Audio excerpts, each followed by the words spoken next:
Hi everybody, welcome to another installment of Scoops and Revelations, in which we examine the lore found in each Doctor Who story.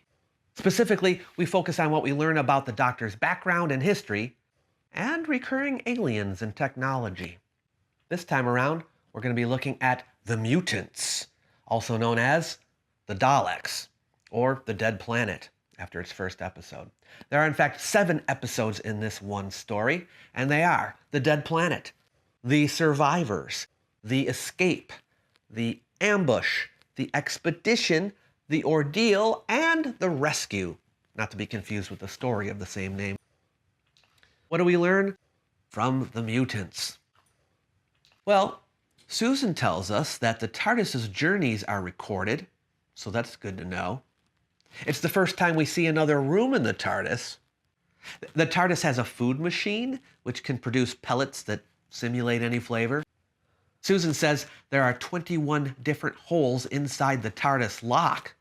There are 20 wrong ones and only one that is correct. So if a mistake is made, the inside of the lock will melt. A Dalek gun, we find out, is not simply for killing. In fact, the first time the gun is used, it's used to paralyze Ian's legs. Doesn't exterminate him. In episode 3, we get our first glimpse of the creature inside the Dalek machine, or at least part of the creature. The Doctor and Susan, and here's the interesting thing, they don't appear to have any prior knowledge of the Daleks. Never heard of them before. So this is the first encounter between the Doctor and the Daleks. We learn that Skaro, the Dalek home planet, is the 12th planet in its solar system, and there was a one-day neutronic war 500 years previously, presumably between the Daleks and the Thals, and a neutron bomb was exploded that radiated the entire planet. According to the Daleks, they said, our Dalek forefathers retired into the city protected by our machines. The surviving Thals became farmers and lived on a plateau where it rained every 4 or 5 years.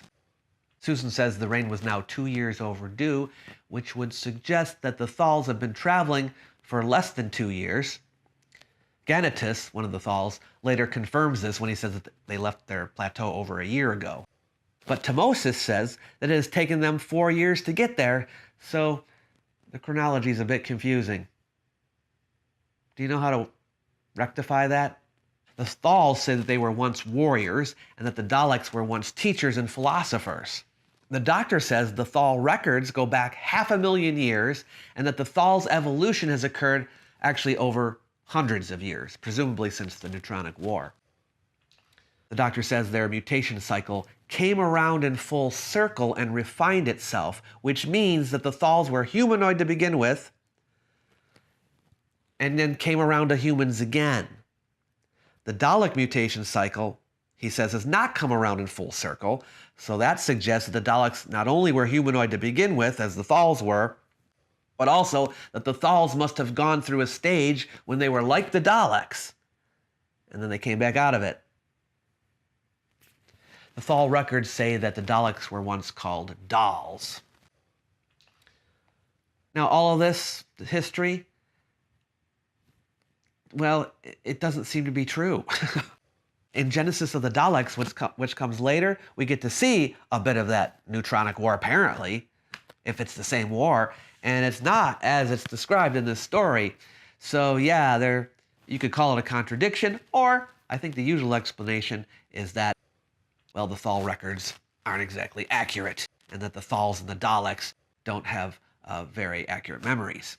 We're told that the Daleks live underneath the city, not in it, and are unable at this time to leave, and that they need the radiation to survive. We observe also that they are unfamiliar with laughter, which is interesting because in the later story Resolution, we hear a Dalek laugh, so they must have learned it at some point. The Doctor is not very altruistic in this early stage of the show. He has no interest in helping the Thals.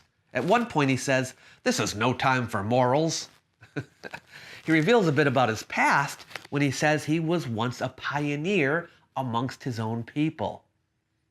He also claims his home planet is far away from their present location, though he does recognize some star systems on the Thal star chart. The date of this adventure is never stated. But In the next story, we're told that the Doctor heads from Skaro into the past in order to get Ian and Barbara home. So that would mean this story must take place after 1963 and not before. Anyway, that's what I got out of the Mutants. If you think I missed anything, some important tidbit of information, please let me know in the comments section below the video. Next time we'll be looking at the 2-episode story Inside the Spaceship, also known as The Edge of Destruction. So stay tuned for that. If you want to see it when it comes out, hit the subscribe button. Until next time, I'm Dave Ringo. Safe travels in time and space.